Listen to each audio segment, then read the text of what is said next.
सबसे अच्छी और मजेदार सास बहू की स्टोरीज देखने के लिए अभी इस चैनल को सब्सक्राइब करें और बेल आइकन दबाना न भूलें।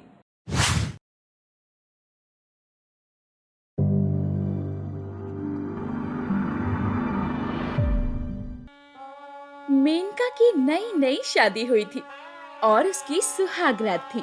मेनका, तुम्हारा तो घूंघट उठाने का भी मन नहीं कर रहा। क्यों जी?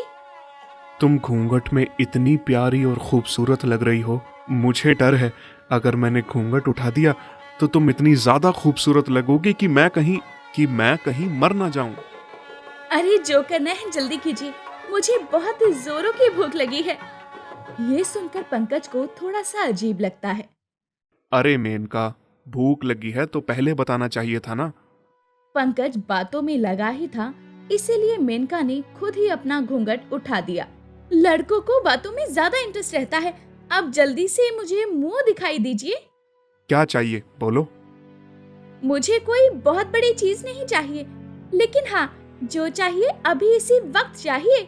अरे बोलोगी भी क्या चाहिए? मुझे इसी वक्त आलू के पराठे खाने हैं।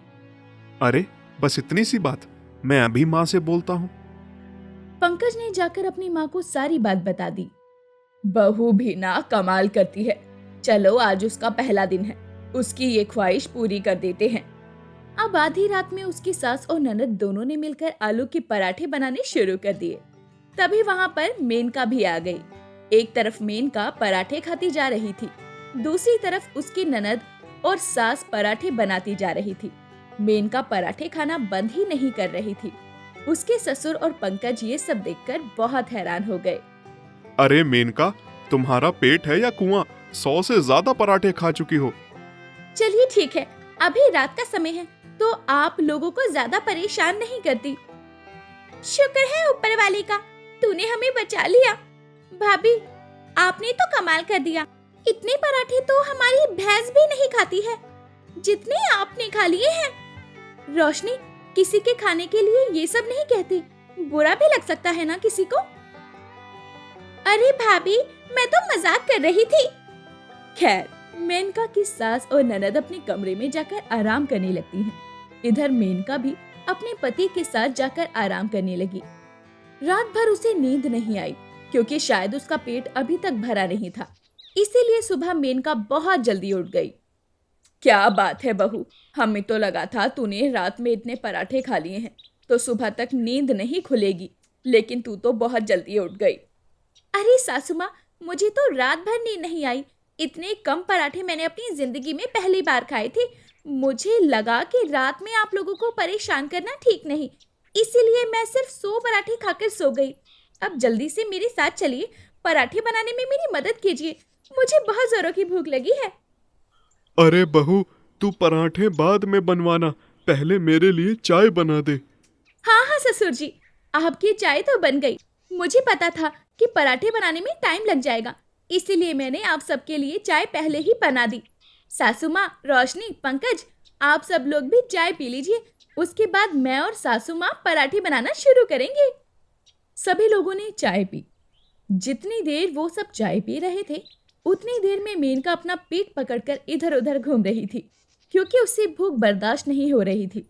खैर, किसी तरह जल्दी से चाय नाश्ता खत्म सबने कर लिया।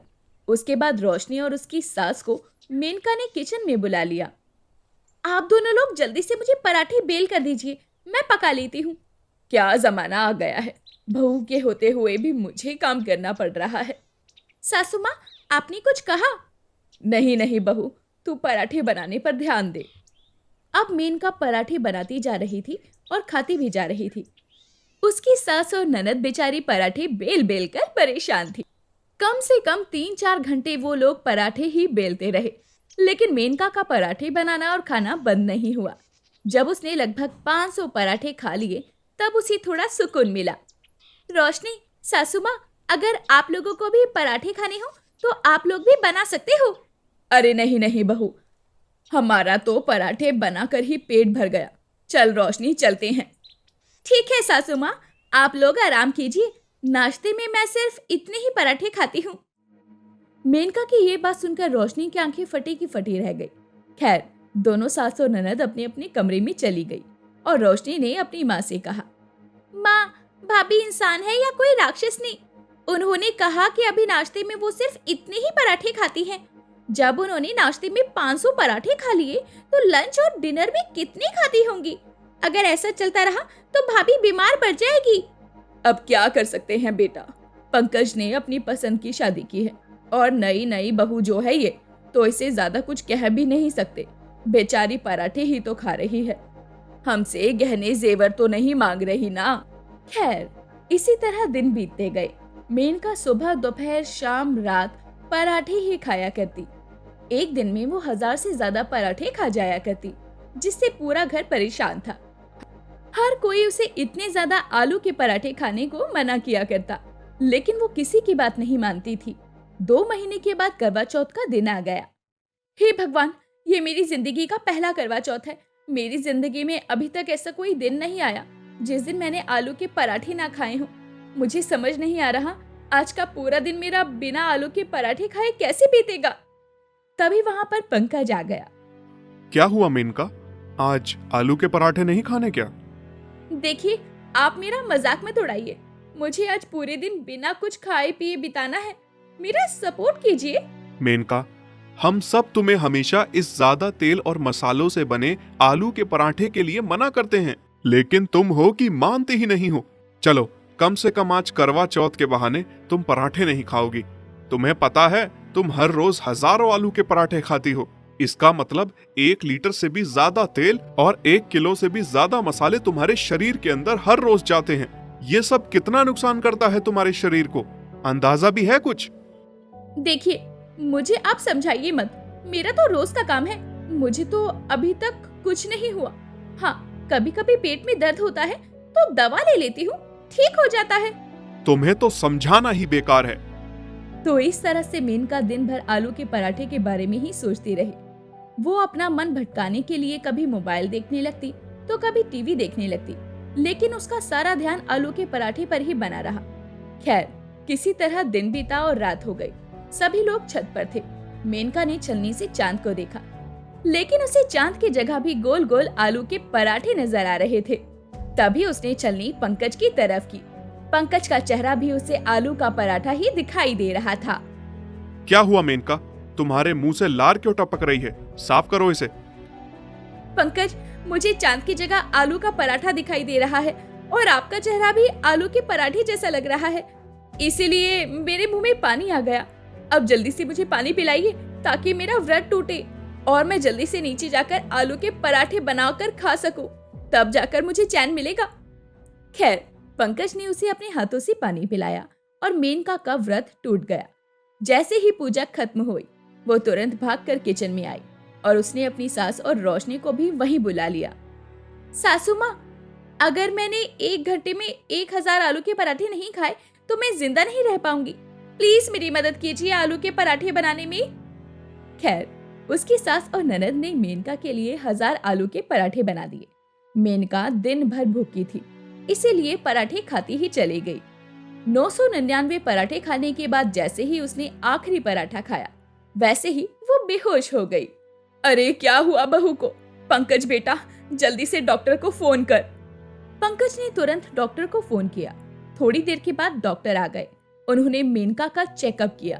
किसी तरह मेनका को होश आ गया, लेकिन डॉक्टर ने कहा, हमें इनका अल्ट्रासाउंड और कुछ ब्लड टेस्ट करने पड़ेंगे। कल सुबह होते ही हॉस्पिटल लेकर आ जाइए। अगली सुबह पंकज मेनका को लेकर हॉस्पिटल चला गया। डॉक्टर ने उसकी सारी जांच की और फिर कहा, देखिए, आपके शरीर में तो बहुत ज्यादा तेल और मसाला भरा हुआ है। आपके लीवर और आंतों में इन्फेक्शन हो चुका है, वो भी बहुत बड़ा। आपका खून भी बहुत गंदा हो चुका है। अगर आपने इतने मसाले और तेल से बनी हुई चीजें खानी बंद नहीं की तो ये आगे चलकर कुछ ही महीनों में कैंसर का रूप ले लेगा। देखा तुमने, हम लोग हर रोज तुम्हें पराठे खाने के लिए मना करते थे। अब देख लिया, जब मैं कहता था तब तुम्हें समझ नहीं आता था। सुन लिया डॉक्टर साहब ने क्या कहा। अगर आप परहेज करने के लिए तैयार हैं तो इनका इलाज मैं शुरू करूं, वरना दवाइयां कोई असर नहीं करेंगी। नहीं डॉक्टर साहब, आज के बाद मैं कभी भी तेल मसाला नहीं खाऊंगी। मैं तेल मसाला छोड़ दूंगी। अगले दिन ही उसका इलाज शुरू हो गया।